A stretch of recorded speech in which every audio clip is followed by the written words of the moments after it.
change who lives and who dies, the ultimate outcome of the story. Like, there's a ton of things that you can choose in the game. Nice.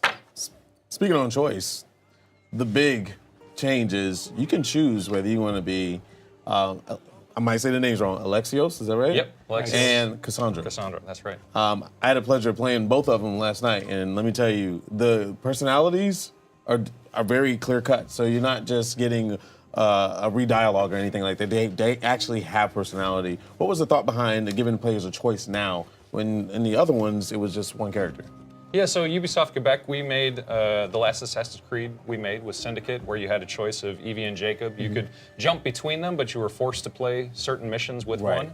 So when we started work on Odyssey 3 years ago, it was, okay, we need to, from the beginning, give the player their choice of their character. Let them personify that. Let them become that character, and then they get to change how that character moves throughout the story. Because you're making those role-play choices, it's not just this one character that we give you, it's the character that you get to own and go on your Odyssey, which was sort of a core saying for us, was make this your Odyssey.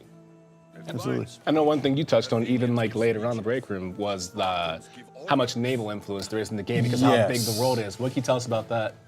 Yeah, so naval, with being in Odyssey, being in Greece, when we got to visit Greece, you could tell that ships were super important, even now. So 2,500 years ago, they were vital to the way that people lived. We wanted to bring back that seamless open world naval as seen in Black Flag, so we were influenced by that. The way they set up the controls, the way the combat feels is very related to that. And then it's focused on arrows, javelins, ramming, smashing ships in half, boarding them. You get your crew, so you build your own crew of lieutenants from people in the world. Oh, wow. You recruit them either through quests or through knocking them out and convincing them to join you. I didn't think you were going to talk on that. No, it's I great. want to get on that too. I love it. It's great to build your own crew. It really feels like the ship is your home and the crew is your family. Yeah, one thing I noticed, the first thing I did, like I do in any demo, is I press pause and zoom out on the map. The map is huge. Like, is it bigger than Origins? I think in terms of total size, yes. Yeah, we're the because there's a biggest lot ever. of water and they're seamless, which I love because now we get to take the ship out and we get to do a little bit more stuff. And the funny thing you said, my favorite thing to do in this game is kick people. It's one of the first, just Spartan kick them, and it's amazing. They have their shield up, you can kick them, you knock them out, and like you said, because last night I was like, well, he's knocked out, so that mechanic is in the game where you can recruit people. Yeah, you can. Wow. So the goal was make choices. Yeah, well, kicking, yes, absolutely. It's a choice. Sparta kick was the #1 ability. First thing we put in the game. We knew from the 300 from the movie, like.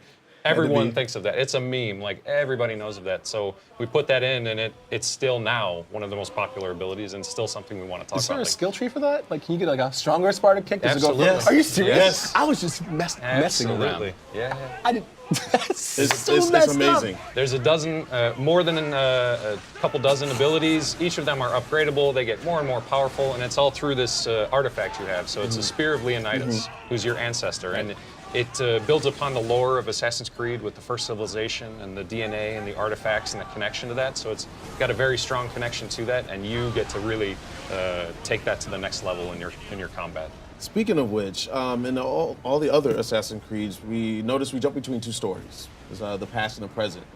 I haven't seen any of that in the demos. There is the present day. We carry forward with Layla, who was in Assassin's Creed Origins. We carry her story forward as she's searching for more artifacts. Really? So there's a connection there, and we move that forward. I'm actually really happy about that because I was like, what happened? I still had big questions at the end of the game. Yeah. Now, it's all fun and games for things like, kicking people and all that stuff and recruiting them, but like, I'm a big fan of education in games. And there might be some resident sleepers and some borings, but just give me a second, okay? I like going back to the previous games and seeing all the things you can learn in locations like that. How much of that is in this game, and how do you go about learning more about what you're experiencing in the game? Yeah, so obviously with Assassin's Creed, that is key to what we do, is we want to make history your playground, so we need to understand history as the development team. So we traveled to Greece, we hired a historian who was a had a master's in Greek history.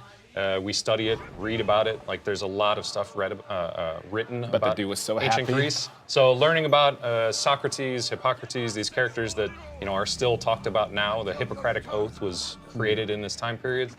there's a lot of things that are core to our society now that were created in this time period. So we really want to transport you back to that.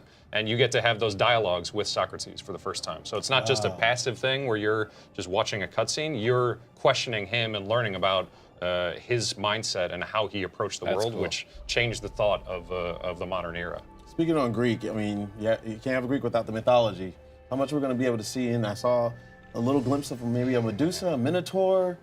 Yes, mythology, the Greek legends, all that is, they believe that the gods were real, so we need to portray it in a similar way. And there's a great connection that we make between the legends and with the first civilization and the lore of Assassin's Creed, so they're all tied together really well. But nothing that we're going to show just yet. Understandable. And with gear, like we're seeing here on the video, is you've got 5 different sets, pieces of gear you can put on your body. You can change them from stealth or fight, or you can put special perks on them, so you can really make the gear your own. And you'll find legendary gear with different rarities and all that stuff. So there's a lot of great gear to get in the game to make it a really full RPG. I imagine the more that you explore in the world, the better your odds are at finding legendary Yeah, gear, there's right? legendary gear all over the place, and then there's certain characters that you're going to hunt down as well. There's mercenaries that sort of enforce the law of the world, and if you do bad things, killing people, stealing things, kicking them off cliffs, things like that. Best. They're going to come after you, and they're going to have some of the best gear in the game. So it's really an interactive thing where you're going to want to hunt them in order to get that best stuff. So are you introducing any new modes? Let's say, well, played a mode, I don't know if it's called Conquest or... The Conquest Battles. So Yes. yeah, the overall structure of the game is that each world, each state is broken up into its own. It has leaders, but they're allied with Sparta or Athens. Okay. As the player, you can go in and defeat them, basically lower their power so that they're weak, and then someone else will invade them. And you can either then choose to defend them or fight for the invading army in these huge 150-person versus 150-person battles. Like they're massive, awesome battles. You get great gear out of these as well, and they're the ultimate challenge for your combat abilities. Is there like a difficulty selector? Like, did it start from like just normal? Can I go to extreme or a hard version? Yeah, you can go to a much harder area in the world because it's a full progression of 50 levels. So if you go to a place that's harder than your level, you're going to be extra challenged. You can also choose to, the defending army is going to be a little easier, and you're going to get better rewards for doing one or the other. So there's a lot of choices you can make. But it's still winnable though. You're really, really good. If you're very good, yes. See, that's the stuff that I want. There's soft gates, is what we call them, where you're challenged, but you can get through it. And the hour-long battles where you just marathon around and kite. That's me, dude. Yes. I'm all about that. Now, one thing I noticed about this mode is there is an objective, as you see at the top, the UI, the different sides of winning. Yes. I'm a guy that likes to sit there and fight things too much. I found out it's not the way you should do it. You should follow the objectives and do that. And another thing I noticed is the ship battles are a lot more challenging this time around. Yeah, I mean, there's progression in the ship as well. So as you gain levels, the ship gains levels. So it's going to be a continuous challenge throughout the game. You have upgrades for your ship that'll make it stronger. You can shoot fire attacks as well. And then you'll be able to recruit those lieutenants to make your ship better as well. They'll have bonuses and perks for regular combat as well as boarding, where you'll get even better rewards if you go with the boarding. So it's all about letting the player challenge. Obviously, we have difficulty levels that you can select in the game. So there's easy, normal, and hard, and then one beyond that if you really want to challenge yourself. Okay. So it's all about giving the player choice. I feel like one of the unfair knocks you hear in Assassin's Creed oftentimes is it's a reskin version of another game, or if you played one, you played them all. So if you were gonna, despite everything new we discussed right now, if you were gonna drive home one thing that says, look, this is the differentiator, what would you say it is? I think our biggest thing is the way we've approached narrative and telling stories. We want to tell stories in a different way. Let the player be an agent in that story and someone that changes the outcome of what happens. You're not just passively going through the story that we've told you. Yeah. That's through the main stories, and it's also through all of the other content in the games, all the side stories as well. So what we're showing at E3 here this year is basically 5 hours, and it's a side story. It's a very extensive amount of content with romance, with options of how it comes out. At the end, you can see, like when you get to the end, you can have vastly different outcomes based on what you've chosen to do during that time. And that's just a microcosm of the whole game. Player choice is definitely important in these games nowadays, as we want to be a little bit more involved. I was very much attached to the characters in the previous Assassin's Creed Origins. And what I noticed about this one, the different main characters, like I said, the personality was so huge. It not only made me want to make a choice for myself, but make a choice for them based off their personality. What went into the production of trying to get whoever voiced it to be so good? Like, Cassandra's my favorite. I'm just gonna go ahead and say it. Just the way she smirks and looks and stuff like that. Did you guys really go? Hi, I'm Scott Phillips, Game Director on Assassin's Creed Odyssey. Today I'm excited to give you a sneak peek at 3 years of hard work from the Ubisoft Quebec team, and our transformation into a full-blown RPG with choice at the center of everything. In Assassin's Creed Odyssey, you will play a mercenary who embarks on an epic odyssey to reunite their family and confront the ones who tore it apart. Your ship, the Adrestia, will be your home base and its crew like family as you seek adventure sailing the Aegean seas and exploring the lands of 5th century BC ancient Greece. And for the first time ever, you will choose to play as either a male or female hero, Alexios or Cassandra. Both heroes will share the same story and gameplay possibilities. Today, we're going to play as Cassandra as she arrives at the beautiful Greek island of Mykonos. Mykonos represents just one of 8 different biomes of ancient Greece, each with their own style, stories, and adventures to discover. In Assassin's Creed Odyssey, choice is key, and it's why we've introduced interactive dialogues. Ah, Mykonos Island, built from the corpses of giants slain by the legendary Iraklis. Read me the note again.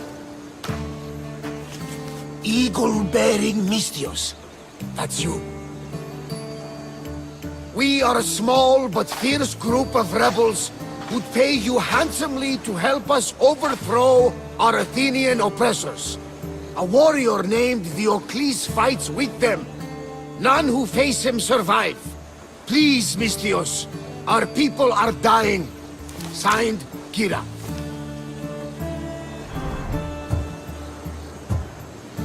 What did your informant tell you? Dialogues like these allow the player to roleplay and impact the characters, world, and ultimately the outcomes of their adventures. There's also word of Spartans landing on Mykonos. So, I'm here to find Kira, who wants me to kill Diocles. An Athenian ally. Who's at war with Sparta. And don't forget the bounty! Business as usual, then. Gods protect you, Cassandra. Thanks, Varnavas. But they'll be too busy protecting Diocles from me. We've been spotted! Go! I'll handle it! We've just been spotted by a mercenary hunting the bounty on Cassandra's head. Mercenaries are powerful enemies hired to hunt you down. Odyssey takes place during the Peloponnesian War, a time when the 2 powerhouses of Sparta and Athens are fighting for control of all Greece. Spartans and Athenians both use mercenaries to do their dirty work, but they also have armies of their own, as long as they remain strong. Mercenary. This can't be good. We've crossed paths with another mercenary hunting Cassandra. By killing mercenaries such as Malios, you can ultimately become the most famous and fearsome mercenary of ancient Greece. Just one of the many side stories of Assassin's Creed Odyssey. You want my head? Come and take it! Combat in Assassin's Creed Odyssey is focused on offense and quick movement. Instead of blocking, you will be parrying and dodging attacks to create openings to use your special abilities. These special abilities are devastating, thanks to the first civilization artifact that Cassandra wields, the broken spear of Leonidas.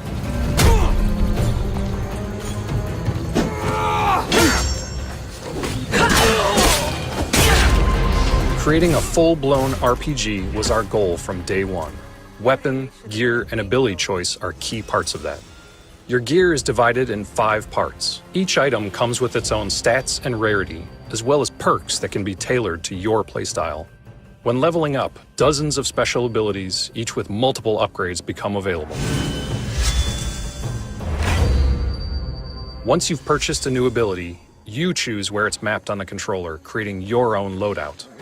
Choice in abilities, choice in weapons, and choice in gear will allow every player to have their own unique loadout and playstyle. Assassin's Creed Odyssey will constantly entice players with adventure across hundreds of quests, locations, as well as dynamic events. Varnavas was right. Spartans have made themselves right at home. And in those adventures, for the first time ever, you will be able to lie, betray, or roleplay the hero. It's all up to you and how you choose to play. I'm looking for Kira. What do you want with her?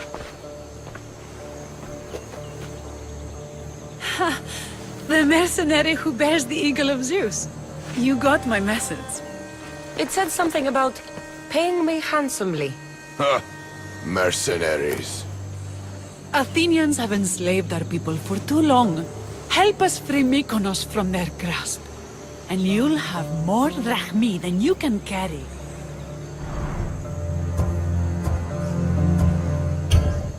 I'm here to kill Diocles, not go to war. Which is why I sent word of our rebellion to you and Sparta.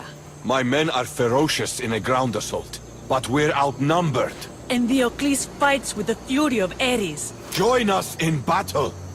If you're half the warrior Kira says you are, we'll grind these Athenians into dust. All right, Spartan. I'll fight with you. But Diocles is mine. To battle then. Cassandra has agreed to help the rebels in a conquest battle. These conquest battles pit hundreds of soldiers against each other and can take place with or without the player's help when a nation becomes weak. The outcome of these battles, as well as your choices in the game, will have dramatic impacts and shape the future of Greece.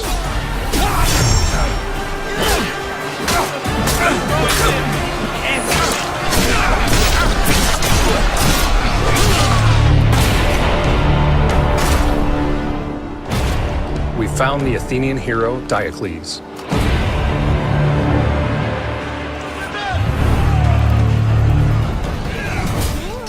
Combat in Odyssey is fueled by adrenaline.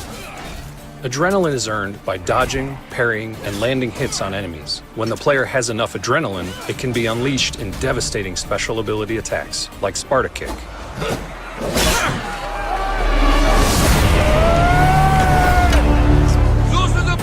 But your enemies have abilities of their own and will challenge you like never before. Your life ends today!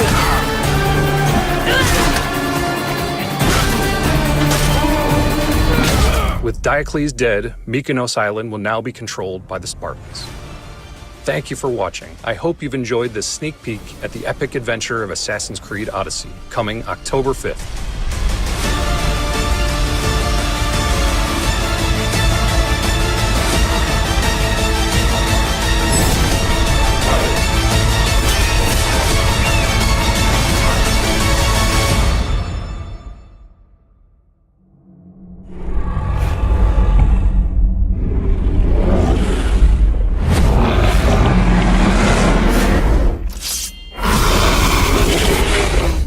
Assassin's Creed Odyssey, available October 5th.